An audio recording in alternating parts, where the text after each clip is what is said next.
안녕하세요. 유튜브 굿하우스랩 채널입니다. 자주 방문해주세요. 규제 일주일 만에 5,000건 증발했다는데 들어보셨나요? 단 일주일 만에 서울 아파트 매물이 5,000건 넘게 사라졌습니다. 정부의 규제 발표 이후 불과 며칠 사이 벌어진 이 변화. 무슨 일이 있었던 걸까요? 서울 갭투자 매물이 사라진 진짜 이유. 궁금하지 않으세요? 오늘은 10.15 대책 이후 단기적으로 폭발했던 5일장 거래와 그 이후 시장이 갑자기 얼어붙은 이유, 그리고 이 현상이 앞으로 부동산 시장에 어떤 파장을 남길지 차근차근 짚어보겠습니다. 먼저 이번 변화를 촉발한 핵심은 바로 10.15 대책입니다. 정부는 지난 10월 15일 서울 전 지역과 경기도 과천, 분당, 하남 등 주요 지역을 새롭게 토지거래 허가구역, 즉 규제지역으로 지정했습니다. 이 지역들에서는 이제 전세를 끼고 집을 사는 갭투자가 사실상 불가능해집니다. 매수자가 직접 실거주하지 않으면 아예 거래가 허가되지 않기 때문이죠. 결국 그동안 전세를 활용해 레버리지를 일으키던 투자자들에게는 게임의 룰이 완전히 바뀐 셈입니다. 그런데 흥미로운 건 규제의 효력이 바로 시행된 게 아니라는 점이었습니다. 대책 발표 후 실제 효력이 생기기까지는 5일의 유예 기간이 있었죠. 이 짧은 5일장 기간 동안 시장은 폭발적으로 움직였습니다. 막차를 타려는 투자자들이 한꺼번에 몰린 겁니다. 실제로 서울 아파트 매매 매물은 불과 5일 사이 2,300여 가구가 줄어들었습니다. 특히 성동구, 성북구, 강서구, 마포구 등 새롭게 규제 지역에 포함된 구에서는 10%가 넘는 매물이 한꺼번에 사라졌죠. 갭 투자가 금지되기 전 마지막 기회. 그야말로 막차 거래였습니다. 그리고 규제 이후 매물이 완전히 사라져버렸습니다. 규제가 본격적으로 시행된 10월 20일 이후 상황은 180도 달라졌죠. 불과 일주일 만에 서울의 아파트 매물은 74,000 가구에서 68,000 가구로 줄어들었습니다. 무려 5,400여 건이 사라진 거죠. 이건 단순한 거래의 감소가 아닙니다. 시장에 내놨던 매물 자체가 걷어들여진 겁니다. 이유는 간단합니다. 규제가 시행되면 전세를 낀 매도는 불가능해집니다. 즉, 갭투자 성격의 매물은 이제 거래 자체가 안 되기 때문에 집주인들이 매물을 내릴 수밖에 없었던 거죠. 이로 인해 시장은 급격히 잠김 현상을 보이고 있습니다.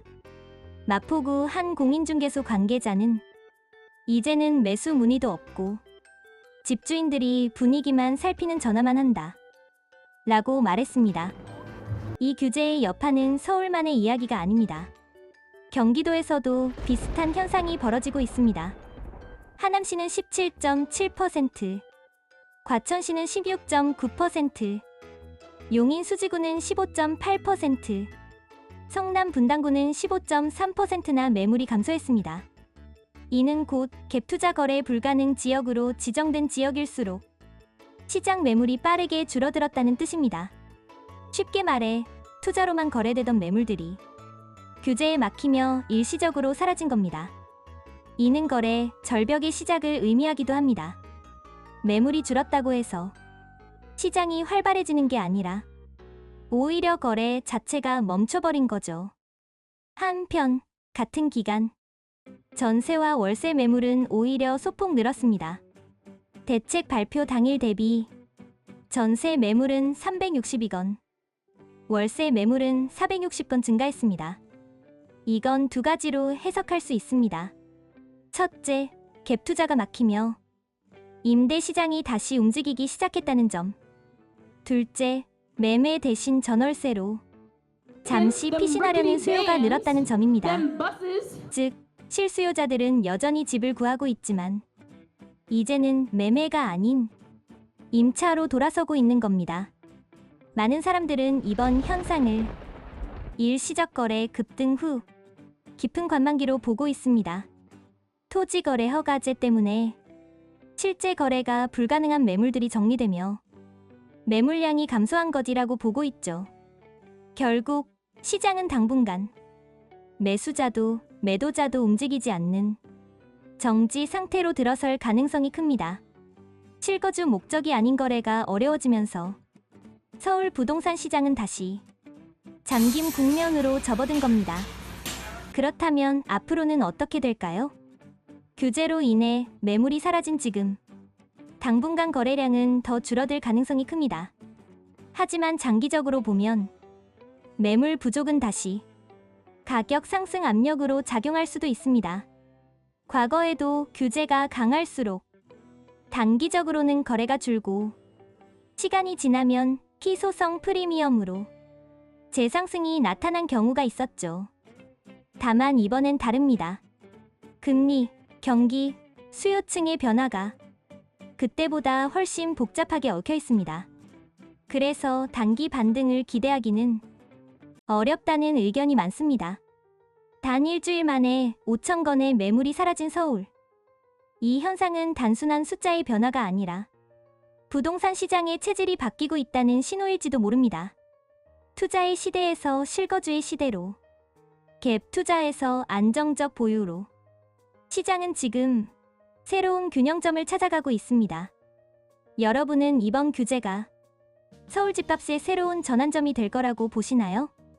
아니면 잠시 멈춘 뒤 다시 달려갈 거라고 생각하시나요? 여러분의 생각을 댓글로 남겨주세요. 저는 다음 영상에서 이번 대책이 전세 시장에 미칠 실제 영향까지 깊이 있게 다뤄보겠습니다. 지금까지 시청해주셔서 감사합니다. 오늘은 여기까지입니다. 자주 방문해주세요.